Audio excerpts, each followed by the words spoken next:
kemarin tuh pada wah Omnibus Law kan pada apa namanya menentang, wah gimana. Nah sekarang kok kayaknya terjadi ya di masyarakat kita kayak outsourcing gitu, kayak kerja tapi dibayar nggak sesuai, terus dikeluarkan ya dikeluarkan aja, nggak kayak dulu kan nggak jadi karyawan tetap. Terus aduh gimana bang, kasih jelasan dong, outsourcing itu seperti apa sih sebenarnya, baik atau buruknya buat karyawan. Ya, gini Adinda, Genta, dan seluruh pemirsa ya, baik di Tangerang lokal maupun di seluruh Indonesia. Jadi gini, kita mendengar outsourcing itu sesungguhnya menggelitik ini di telinga kita. Jadi outsourcing itu sebenarnya satu badan hukum yang dilegalkan menurut undang-undang. Jadi dilegalkan tadi ada diatur di Undang-Undang Nomor 13 juga, apalagi tadi yang disinggung Undang-Undang Cipta Kerja juga. Sebenarnya lahirnya outsourcing itu sebagai badan hukum yang tadi yang pertama tugasnya adalah merekrut daripada buruh. Ini di luar pemberi kerja ya, artinya pemberi kerja itu di luar daripada penyedia kerja. Nah, outsourcing itu adalah badan hukum yang memang dikhususkan menyediakan tenaga kerja yang sudah mempunyai skill. Nah, direkrut berdasarkan skill, dilatih untuk supaya nanti menjadi skill, dan kemudian juga nanti diatur tentang tata bayarnya. Jadi outsourcing itu bukan berarti lahirnya dia badan profit company ini, lahirnya outsourcing itu bukan berarti mengurangi hak, ya daripada buruh yang tadi sudah diatur di Undang-Undang Nomor 13 tahun 2003. Jadi sesungguhnya outsourcing itu penyedia tenaga kerja yang nanti bisa disalurkan ke pihak perusahaan yang menggunakan jasa itu atau si pihak pemberi kerja. Itu ada istilahnya adalah alih daya. Nah, kemudian pertanyaannya apa sih yang didapatkan outsourcing kalau tidak potong gaji karyawan? Kan itu pertanyaan banyak di masyarakat nih, melihat bahwa dengan adanya outsourcing ntar gaji kita dipotong. Sebenarnya nggak begitu. Setiap pemberi kerja ya memakai pihak ketiga yang namanya outsourcing itu tidak boleh dikurangi lagi hak-hak sesuai dengan ketentuan, hak-hak buruh sesuai dengan ketentuan yang diatur di undang-undang, baik tadi yang bersifat normatif maupun yang bersifat non normatif. Artinya gaji, lembur, ya THR dan seterusnya tadi tidak boleh dikurangi, maka apa yang didapat? Nah, maka pihak outsourcing akan membuat yang namanya MOU, perjanjian kerja dengan pihak pemberi kerja, pihak perusahaan tadi. Nah, dia mengatur di situ yang pertama bahwa hak daripada seluruh karyawan tidak boleh mengurangi daripada acuan undang-undang, tidak boleh mengurangi. Nah, yang dibayarkan oleh pihak pemberi kerja kepada outsourcing ada yang namanya istilah manajemen fee. Jadi manajemen fee itu wajib dibayarkan oleh pihak pemberi kerja kepada pihak outsourcing dengan 15% dari jumlah uang yang dibayarkan kepada pihak sejumlah karyawan tadi. Nah, itu kan jasa. Jadi ini adalah perusahaan jasa sebenarnya. Jadi kalau bicara aturan, tidak ada mau ada outsourcing atau tidak ada outsourcing tidak berpengaruh kepada hak-hak yang sudah diatur dalam undang-undang. Tapi kadang-kadang kita menemukan di lapangan karena itu ada kecenderungan orang melakukan sebuah katakannya kecurangan. Nah, dia ambil celah-celah itu mengelabui daripada karyawan tadi karena bicara kepentingan butuh atau tidak ya orang bekerja. Jadi seperti itu. Ya. Bahasa kasarnya kalau bahasa gaul tuh, lu butuh mau kerja nggak lo gitu kan? Ya butuh mau kerja atau tidak, tapi kan ini aturan. Iya. Nah, maka setiap ya pemerintah kan mengisyaratkan dalam suatu undang-undang tidak ada bicara lu butuh atau tidak. Iya. Bagi siapa saja kaum kapitalis, ya kaum pengusaha yang ingin berusaha di Indonesia, ini lo patuhi. Iya. Ini aturannya. Aturannya. Nah, Dijalani. Iya, jadi seperti itu. Oke, seru juga ya. Tapi, nah, pandemi nih ya. Kita kan lagi pandemi gini kan. Banyak perusahaan yang mengatakan, oh lagi pandemi ini nggak bisa membayar kewajiban THR atau membagikan THR kepada karyawannya. Terus sanksi bagi perusahaan yang telat atau mangkir bayar THR apa? Seru juga nih.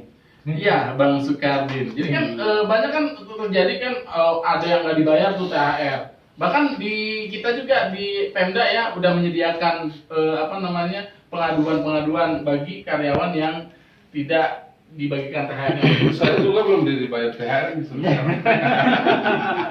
Sama. Oke, Bang Sukardin.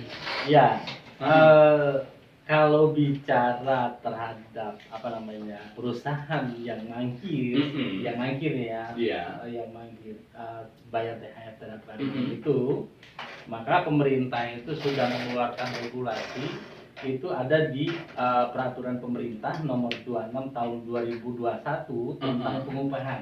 Ini peraturan yang terbaru yang hasil dari turunan dari undang-undang Cipta Kerja itu. Jadi dalam PP ini ada mengandung beberapa sanksi ya. Sanksi itu ada sanksi lebih dititik beratkan kepada sanksi administratif, di mana dalam salah satu dalam pasal 9 ayat 1 dalam aturan tentang kewajiban untuk membayar THR itu atau kewajiban perusahaan ya, perusahaan itu wajib membayar THR itu paling lambat 7 hari sebelum hari raya. Hari raya keagamaan di sini kan ada Lebaran, Natal, dan lainnya ya. Nah, tapi kalau misalnya perusahaan itu melanggar aturan dalam pasal 9 itu, maka perusahaan dapat dikenai sanksi. Apa saja sanksinya? Kan ditanya apa aja sih sanksinya? Nah, sanksi itu bisa berupa apa? Berupa ya, memang sanksinya lebih ditekankan dalam PP ini adalah sanksi administratif dari penghentian maupun pembekuan kegiatan usaha dan dilakukan secara bertahap.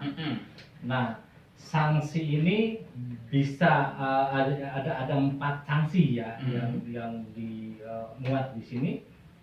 Yang pertama teguran tertulis, yaitu peringatan tertulis atas pelanggaran yang dilakukan oleh pengusaha. Yang kedua itu pembatasan kegiatan usaha yang meliputi satu pembatasan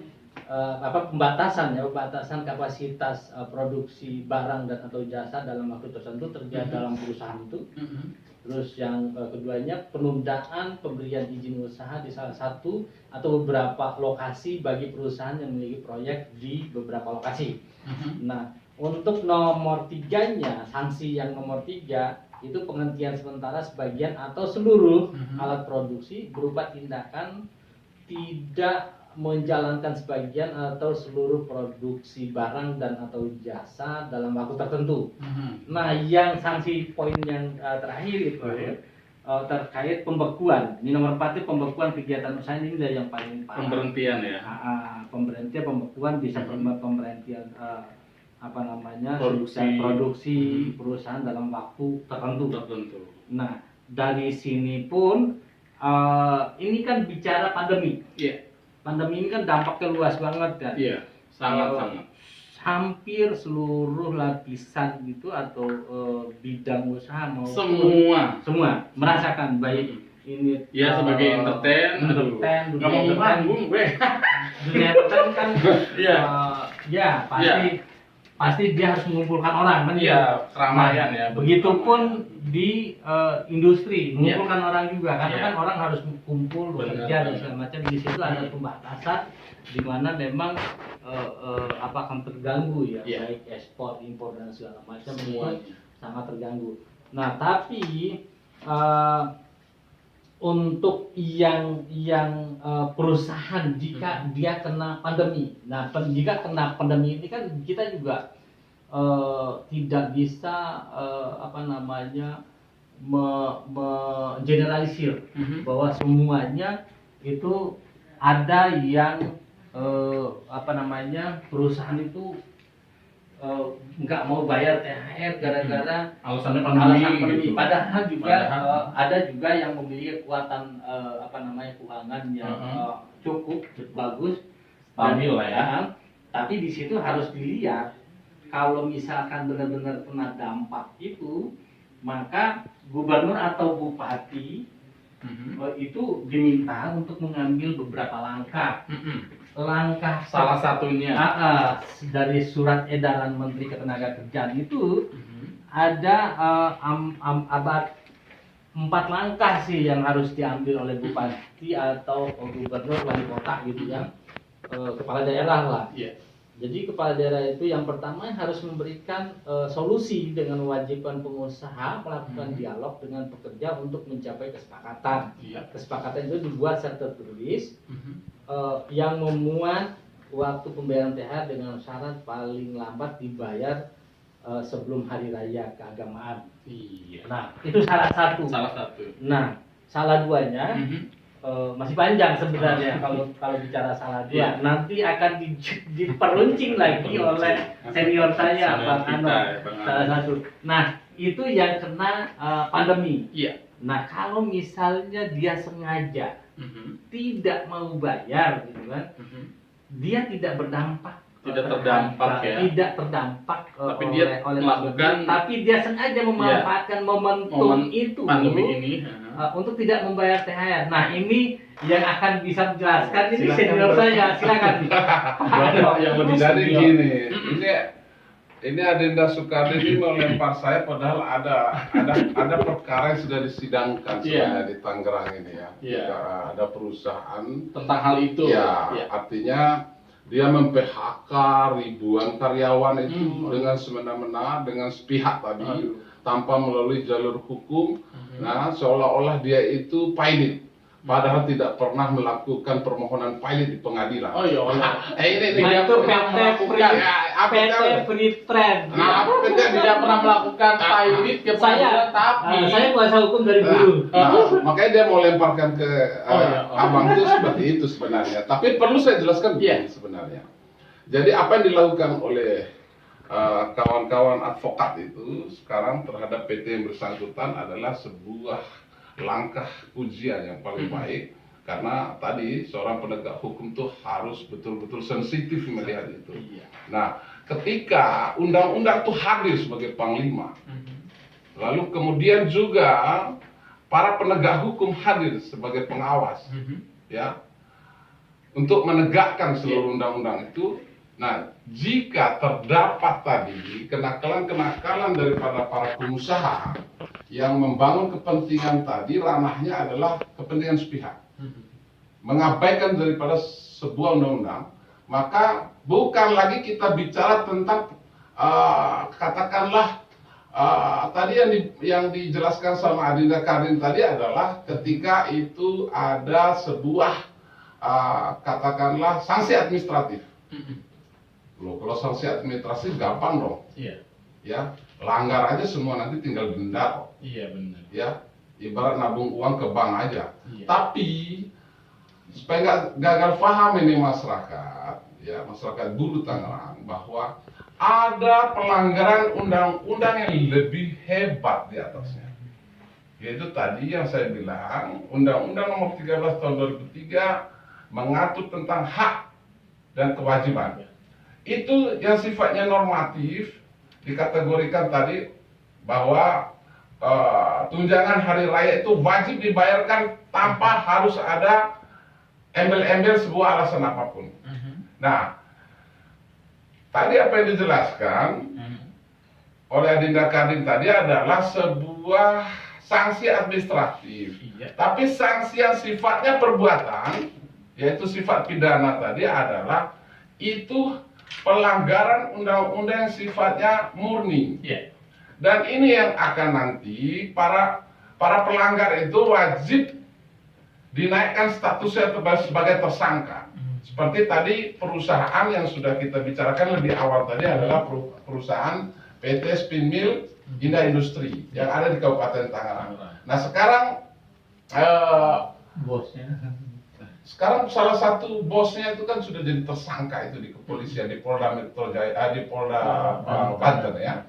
Jadi itu akan dipersiapkan juga untuk disidangkan di pengadilan. Artinya apa?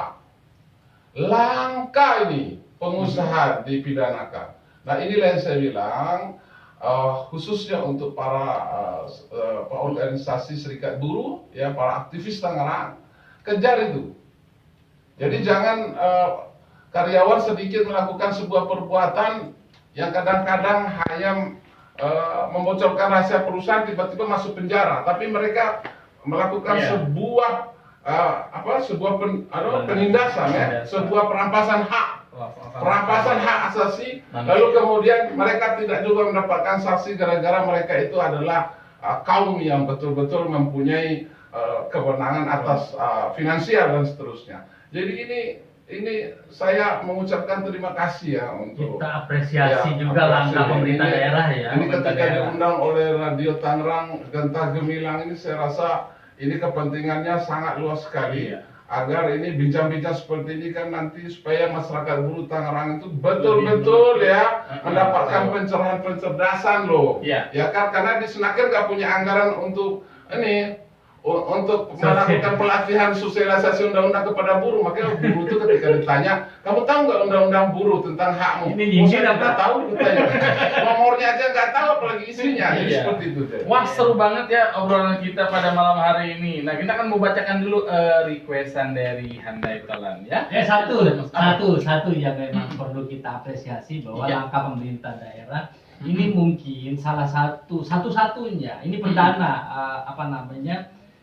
terjeratnya pemilik perusahaan atau bos perusahaan dijerat sebagai tersangka ya, ditetapkan sebagai tersangka itu mungkin baru satu-satunya di Indonesia ini ada di wilayah Kabupaten Tangerang di Provinsi Banten. Jadi kita apresiasi juga PPNS dari Dinas Tenaga Kerja Provinsi Banten.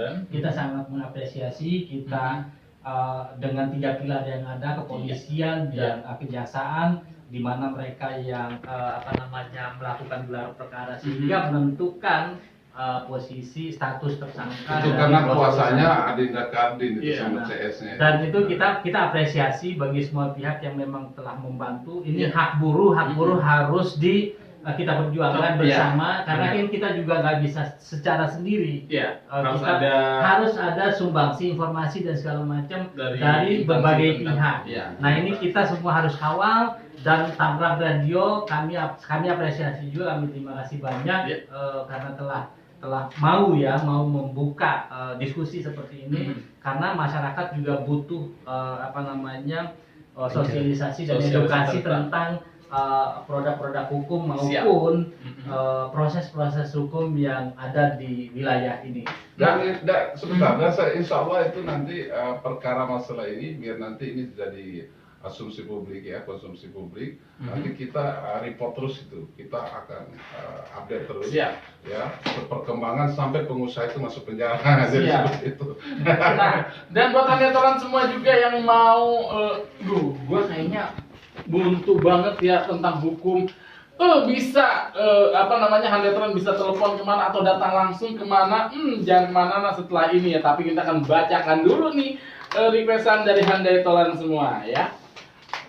Ada dari, terima kasih bang, mendapat seperti siapa ini?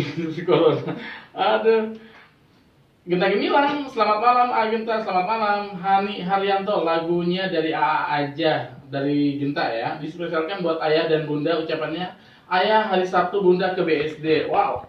Buat Agenta, terima kasih. Salam buat Putih, Mama Yanti, Bapak Asep, Bapak Yanto, Awayu, Pak Budi, Bapak Edi, Aki Gaul, dan Meja. Oke, Genta spesialkan akan puterin lagu Genta yang berjudul Siapa Bilang, karya Bunda Dorce. Nah, ada dari siapa nih? Kita Gemilang, selamat malam Mas Gita, selamat malam. Maaf baru beres ada acara yasinan, baru buka HP. Iya. Umi di Serang, request lagunya dong, boleh. Dari Evita Mala, Selalu Rindu. Lagu buat ayah yang lagi tugas negara di BSD. Oke. Ucapannya semangat aja, jangan semangat ya, semangat aja, jangan kendor katanya. Buat Mas Gentanya, semangat yang sehat selalu, salam buat semuanya aja, terima kasih. Nah, Pak Tanda juga kita akan kasih tahu setelah ini nanti mau kemana sih. Tadi kan udah dijabarin ya panjang lebar tentang hukum, ya kan? Nanti bukan sekedar hanya masalah hukum di perusahaan atau masalah-masalah terkait dengan pernikahan atau masalah terkait dengan apapun itu, apapun itu bisa handai tolan kemana sih? Di mana sih? Atau telepon ke siapa? Jangan kemana-mana. Setelah ini kita akan kembali. Semuanya kan kalau nggak ada